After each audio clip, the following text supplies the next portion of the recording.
السلام علیکم۔ امید کرتی ہوں آپ سب خیر خیریت سے ہوں گے۔ الحمدللہ جی، اللہ پاک کے فضل و کرم سے میں بھی بالکل ٹھیک ہوں۔ اگر میری ویڈیو آپ کو پسند آئے تو پلیز ویڈیو کو لائک کریں، شیئر کریں اور چینل کو لازمی سبسکرائب کریں، بیل کے آئیکن کو بھی پریس کریں تاکہ ہر آنے والی ویڈیو کا نوٹیفیکیشن آپ تک لازمی پہنچے۔ کل ڈکی بھائی کی میں نے ویڈیو دیکھی اور یقین مانیں اس کو دیکھ کے اتنا دکھ ہوا اور اتنا یقین مانیں ایموشنل ہوئی میں بتا نہیں سکتی۔ ہر بندے کی طرح میں نے کل سوشل میڈیا ٹک ٹاک پہ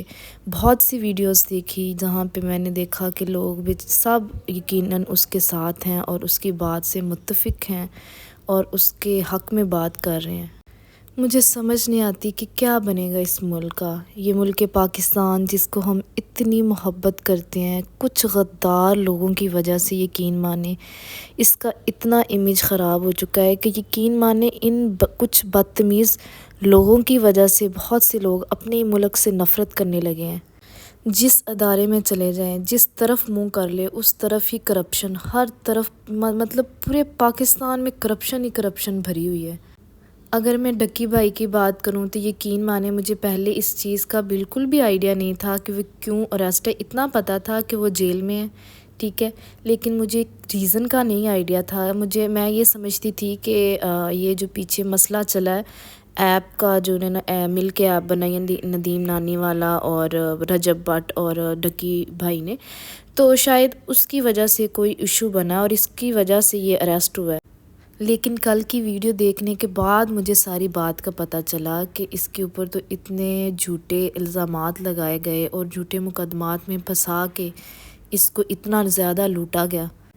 ایک بندہ جس نے یوٹیوب سے اتنا پیسہ کمایا ہے، اس کے ملینز میں فالورز ہیں، ٹھیک ہے، ملینز میں، اور ہم دیکھیں اگر تو بڑے یوٹیوبر جو پاکستان میں ہیں وہ ماشاءاللہ اسی طرح ہی کما رہے ہیں، اس میں کوئی شک نہیں ہے۔ اسٹرالوجی ہو گئی، رجب بٹ اور اس طرح سے بہت سی مثالیں ہیں، اگر ہم ان کو بھی دیکھیں تو وہ ان کی جو آمدنی ہوگی وہ بھی اسی طرح کروڑوں میں ہی ہوگی۔ صرف ایک بندے کی اتنی زیادہ آمدنی دیکھ کے اس کو لوٹنے کے ارادے سے یقین مانیں یہ جو سارے ادارے بیٹھے ہوئے ہیں جھوٹے مقدمات میں پھنسا کے اس کو بری طرح لوٹا، ٹھیک ہے، اس کے 9 کروڑ روپے ان لوگوں نے اپنے اکاؤنٹس میں ٹرانسفر کر لیے، پھر ان کے سب گھر والوں کے اکاؤنٹ ان لوگوں نے بلاک کر دیے تاکہ ان کے پاس کوئی ایک ٹکا نہ رہے۔ میں حیران ہوں کہ اتنے پیسوں سے بھی ان کا پیٹ نہیں بھرا، پھر ان لوگوں نے اس چیز کا ارادہ بنایا کہ جی اس کی بیوی کو بھی پکڑ لیتے ہیں اور بیوی کو سارے چنگل سے نکالنے کے ان لوگوں نے 60 لاکھ روپے مانگا، جو ان بیچاروں نے پتہ نہیں کیسے ارینج کیا، ادھار مانگے، ٹھیک ہے۔ مطلب مجھے سمجھ نہیں آتی کہ ان لوگوں کا پیٹ بھرتا ہی نہیں ہے، حرام کھا کھا کے اپنے بچوں کو حرام کھلا رہے ہیں، اپنی بیویوں اپنے سب گھر والوں کو یہ حرام کھلا رہے ہیں۔ کیا اس ملک کا فیوچر ہوگا جو ان کے بچے کل کو حرام کھا کھا کے کیا کنٹریبیوشن دیں گے اس ملک کی ترقی میں؟ پھر اس کے بعد اتنا زیادہ تشدد بلا وجہ کا، ٹھیک ہے، جو اس کا جرم تھا۔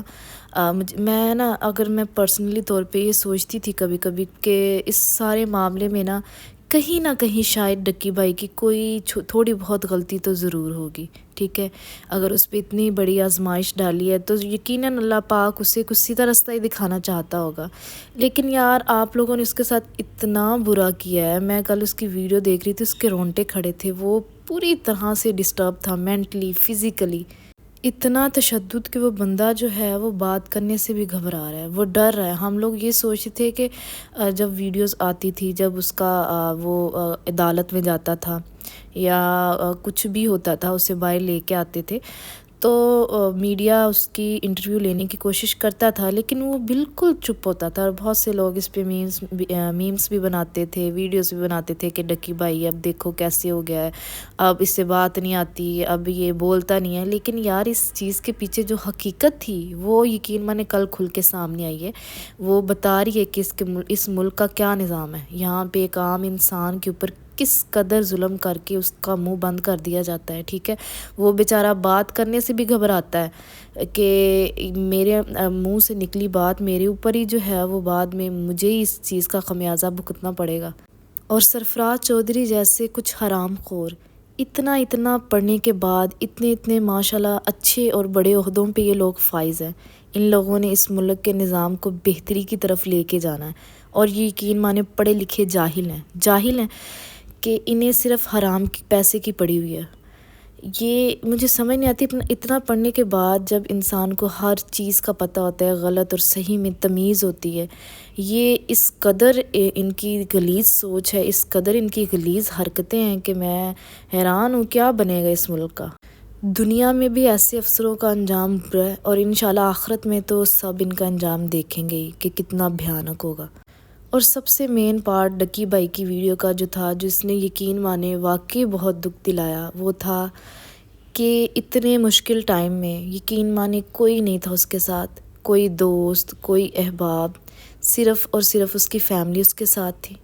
اور اس کی ماں باپ اور بہن بھائیوں اور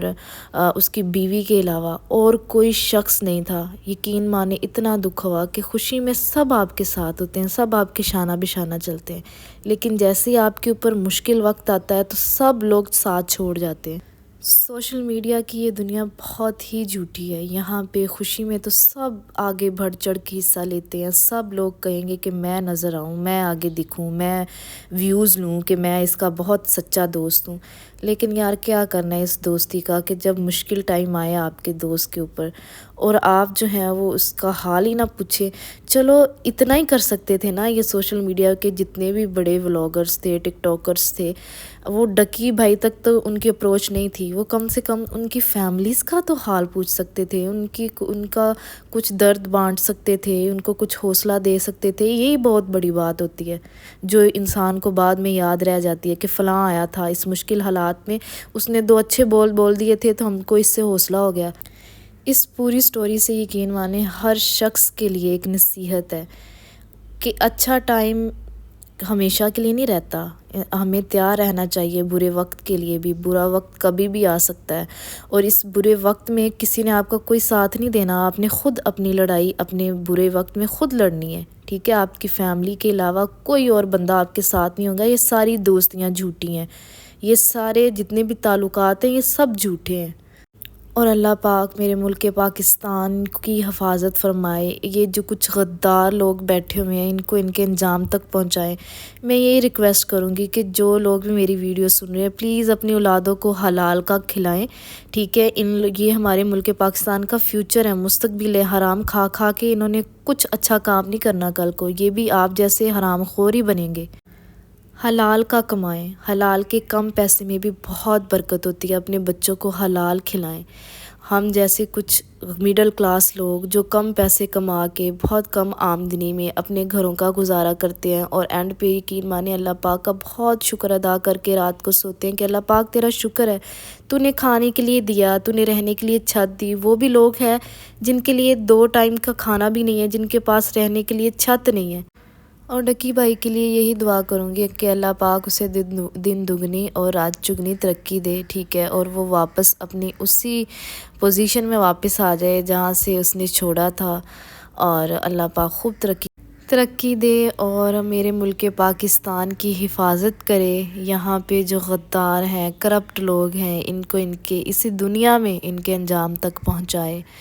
اور میرے ملک پاکستان کے جو مستقبل ہیں، بچے ہیں، اللہ پاک ان کو اپنے حفظ و ایمان میں رکھے، ایسے غداروں کے چنگل سے محفوظ ہی رکھے، اور ان کو عقل اور ہدایت دے اللہ پاک، کیونکہ اللہ جب تک جسے ہدایت نہ دے گا تو کس کو ہدایت آنی ہے؟ بس یہی اللہ پاک سے دعا ہے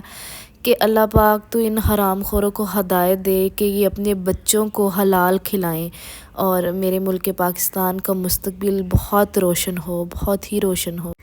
اچھا جی، سارے ولاگ تو میرا گزر گیا ہے، آ جاتے ہیں اپنی ڈیلی روٹین کی طرف، اپنے ولاگ کی طرف واپس آتے ہیں۔ یہاں پہ میں بنا رہی ہوں شام کا کھانا۔ سارا دن میرا جو ہے وہ آپ لوگوں نے دیکھ لیا ہوگا کیا روٹین رہی ہے، اور ابھی میں بنا رہی ہوں شام کا کھانا۔ شام کے کھانے میں بنا رہی ہوں دال، چنے کی دال،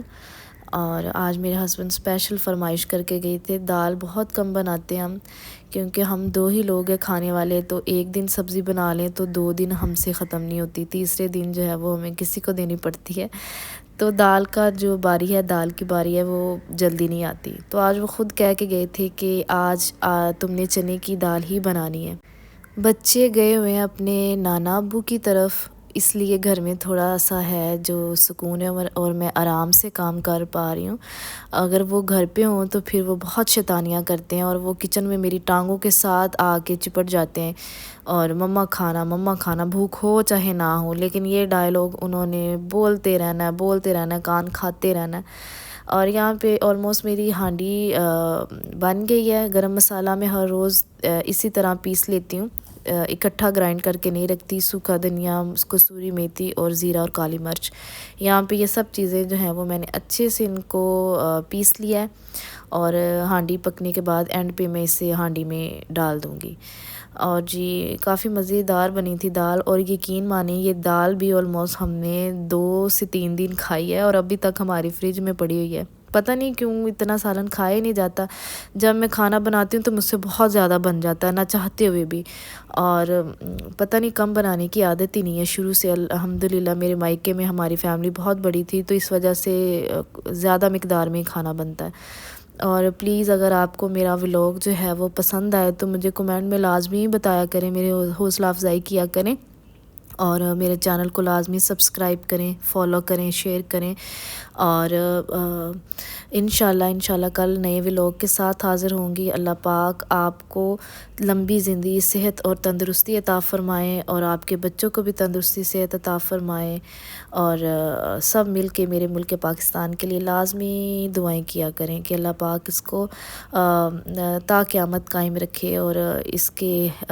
لوگوں کو ہدایت دے۔